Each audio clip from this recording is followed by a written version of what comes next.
Botong mayor! Kumpare, sa ulo mo ng kantang kandidato eh. Paano baga?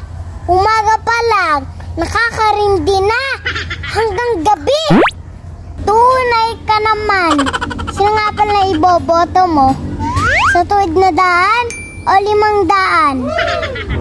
Tuwid na daan, pare. Ikaw, pare. Dito ka sa 500. Para may pakinabang. Sama ka sa akin, pare. No, no, no. Bait mo talaga, pare. Kung yan ay 10,000, pwede pa. 500 naman eh.